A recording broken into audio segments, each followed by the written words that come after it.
and welcome back to my YouTube channel. This is Ashley You again. Now I'm here to review all of the week's Champions League ties in the last 16 and the first legs of the last 32 of the UEFA Europa League. There were some very interesting results that I'll take you through, and then we shall see what impacts they have for the second legs. So hope you enjoyed this video as usual, and I'll get on to it now. So on Tuesday night we had the first legs of the last 16 of the Champions League. First four ties, actually, given the fact that the remaining four will be taking place next week. And first up, Liverpool won 2-0 against RB Leipzig in a neutral venue in Budapest, given coronavirus restrictions meant that Jurgen Klopp's side could not travel to Germany to play the tie. So it was played in Hungary, and Liverpool came out on top, 2-0, deserved winners. In fact, actually, they were much the better side, but the two goals they scored were errors gifted by Julian Nagelsmann and his side. First, early in the second half, was a loose pass by Marcel Sabitzer that Mo Salah seized upon to score past Peter Gulaschi in the Leipzig goal.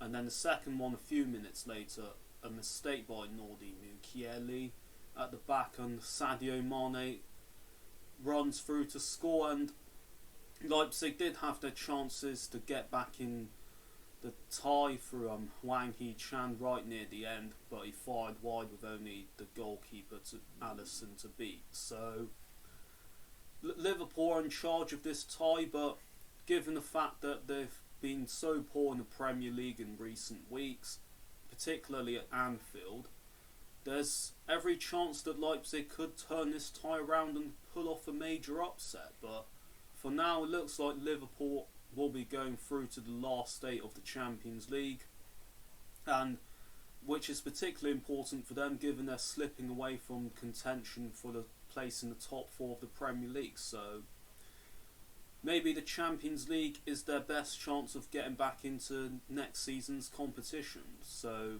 this is a very good first step for them, but a concerning one for Leipzig and their manager. And then in the other tie to take place on Tuesday night, it finished Barcelona 1, Paris Saint-Germain 4. Paris Saint-Germain absolutely tore their opponents to shreds, but only after going behind via penalty from Barca's talisman Lionel Messi. Then they took over through Kylian Mbappe, who scored a hat-trick.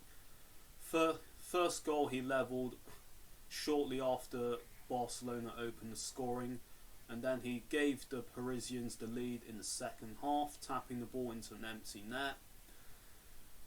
Moise Kean added the third for the French side by heading home a free kick, and then Mbappe scored the goal of the night, curling in a shot from the edge of the area into the top corner for his hat-trick. And 4-1 up, even though PSG have a history of blowing up big leads in the knockout stages of the Champions League in recent seasons, you don't really expect them to mess this one up, particularly given the fact that Barcelona have been very fragile at the back and don't really look like doing much going forward aside from Messi. So PSG look like they're going through to the last 8, and it's going to be another season to forget for Barcelona. And then in the Champions League, and then on to Wednesday's ties, two unexpected results, you'll have to say. First up, Porto beating Juventus in Portugal by 2-1. Porto were deserved winners in this tie if you look at the game as a whole. Juventus weren't really at the races and conceded a goal in the first minute through Mehdi Taremi, and they failed to learn their lesson in the second half. They conceded within a minute of that period as well. Moussa Morego with the second goal. And 2-0, we could be on for a major shock, but Juventus did manage to pull one back late on through Federico Chiesa with what could be a vital away goal in this tie.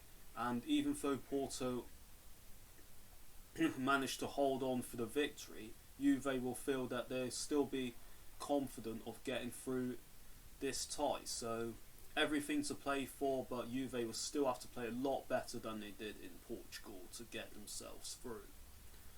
And then the final tie, the round of 16 this week, saw Sevilla lose 3-2 to a very inconsistent Borussia Dortmund side.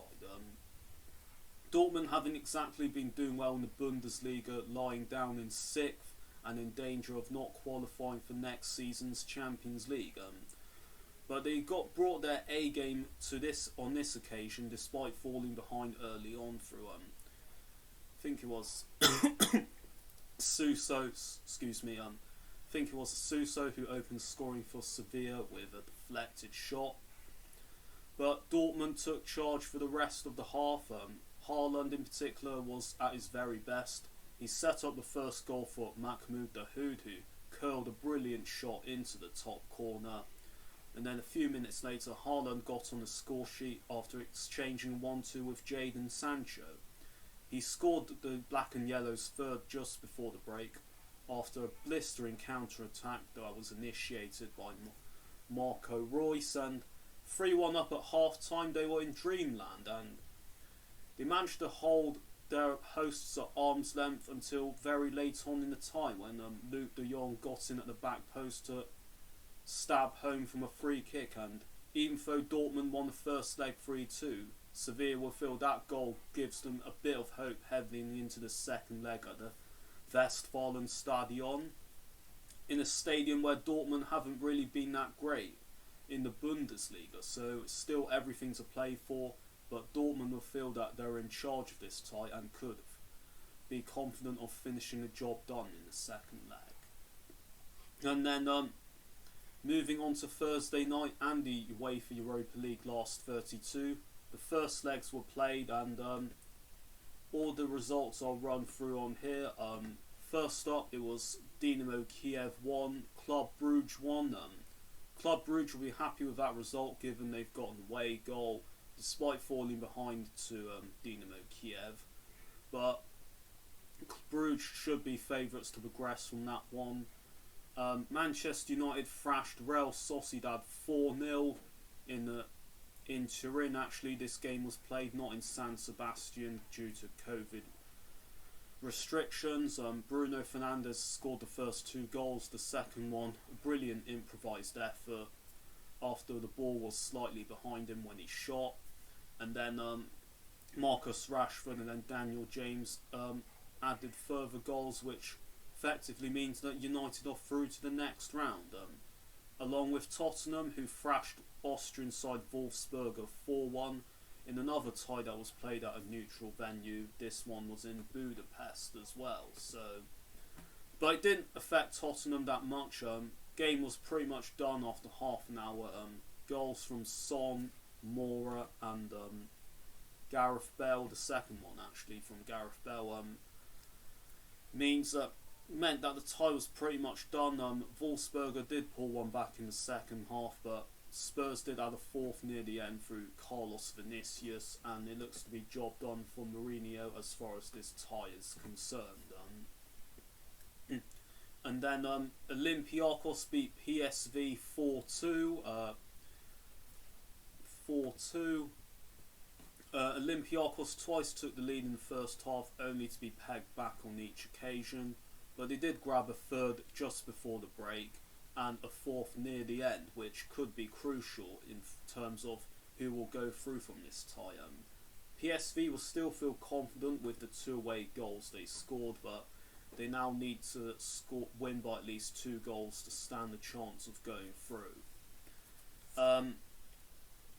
Leicester City drew 0-0 with Slavia Prague, which many Leicester fans will feel that's a good result given they were away from home, but the fact they didn't score an away goal could leave them vulnerable for the second leg at the King Power, because if Slavia score 1, then Leicester would need to score 2. So everything to play for in this tie, and Leicester could come unstuck. But they'll still be confident of getting the job done at the King Power. Not a thriller, this one. Young Boys 4, Leverkusen 3. Young Boys were 3-0 up at half time, and it looked like Leverkusen were in all sorts of trouble, but the Germans did manage to get back to 3-3 in the second half. Patrick Schick with the first 2 goals for them. But Young Boys did manage to grab a late winner through Seibachu with his second goal of the game. And even though they won 4-3, Germans Leverkusen will still be confident of getting through this tie, given they've scored 3 away goals. Then Red Star drew 2-2 with AC Milan, a result that will suit Milan more than their Serbian hosts, given they've got 2 away goals. But they didn't exactly play well in this game, the Italian league leaders, or should I say second place in the table. Milan did take the lead twice, but were pegged back on each occasion, the second in stoppage time through Milan Pavkov, and it's everything to play for in the second leg at the San Siro, despite the fact that Milan have 2 away goals. Another Italian side, Roma, won 2-0 away to Braga, which probably means they're going to go through. They scored their goals in each half through Edin Dzeko and Borja Majoral to put themselves in control of this tie. And then Krasnodar lost 3-2 at home to Dinamo Zagreb. The Croatians took the lead 3 times in a tie, and Krasnodar couldn't peg them back on the third occasion. So Dinamo have the advantage in this tie, and for me it looks like they'll be going through to the next round, and they could be potentially go further in this competition given how well they've been, particularly defensively as well. So I see them as a team to watch in this season's competition. And then in the later ties, Lille lost 2-1 at home to Ajax, a really good win that for Ajax, who had to wait until very late on to score their goals. Lille took the lead through Timothy Weah, but with 3 minutes to go they conceded the penalty that was converted by Dusan Tadic, and then Brian Brobby got the winner for the Dutch side a few minutes after that. So looks like Ajax will be going through from this one. Finished Benfica 1, Arsenal 1. This tie was another one to be played at a neutral venue. In Rome, in fact, this one. Arsenal will feel they'll be happy given the fact they've got an away goal, but they should really have had more from this game given how poor Benfica were as a team on the night. The Portuguese did take the lead first for a penalty, but were pegged back soon after through Bukayo Saka. And Arsenal feel that if they don't get through next week, that this could be a missed opportunity for them to go deep in the UEFA Europa League and potentially win it. Then finished in another time that was a thriller, Molde 3, Hoffenheim 3. Hoffenheim were 2-0 and then 3-1 up at half time,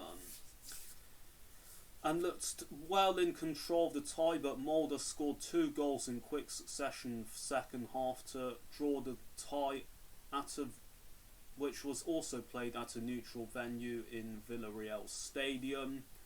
Hoffenheim will still feel they'll be confident of getting through given they've got 3 away goals, but they'll need to defend a lot better than they did in this tie if they're to stand any chance of getting through. And then Shakhtar Donetsk won 2-0 away to Maccabi Tel Aviv. Shakhtar, who beat Real Madrid home and away in the group stages of the Champions League, were comfortable winners actually. They scored their goals in each half, the second one in stoppage time, and it looks like they'll be going through to the next round. Another thriller, this one. Rangers won 4-3 in Antwerp. Great result for Steven Gerrard and his side, particularly as they had to come from behind twice in this game. They did take the lead through Joe Aribo, but conceded twice in near the end of the first half first through Felipe Avenatti, and then from the penalty spot 8 minutes into stoppage time through Leo Rafalov. But the Scottish side did level with a penalty of their own through Barisic, only to go behind once again through Martin Hongler of Antwerp. But Rangers kept fighting and got their just rewards with 2 late goals, first through Ryan Kent and then via another penalty from Borna Barisic. And 4-3 looks like Rangers are going through, even though Antwerp will try and pull it back in the second leg at Ibrox. But Rangers' fantastic form in all competitions this season makes them firm favourites to get through to the last 16. And then the surprise of the round of the night surely has to be Granada 2, Napoli 0. Napoli, seasoned at this level of European competition, lost 2-0 against the side who are in their first ever season in Europe. So big shot for them, and deservedly they lost the game. Granada's 2 goals came early in the first half in quick succession through Herrera and then Kennedy, and the fact that they've not conceded the away goal gives them a chance of potentially pulling off a shock and knocking out one of the favourites for this competition. So interesting tie this, see how Napoli react in the second leg of this one. And then the final tie of the round, Salzburg 0, Villarreal 2. Spanish side looked to be going through quite comfortably. Scored their goals in each half through Paco Alcacer and Fernando Nino. And even though Salzburg had chances to get back in the game, they weren't clinical enough, and they've now got an uphill task to try and pull it back. Villarreal particularly strong at home, so they'll be fully confident of getting the job done in this one. And that's it for my review for all of the European ties that took place this week.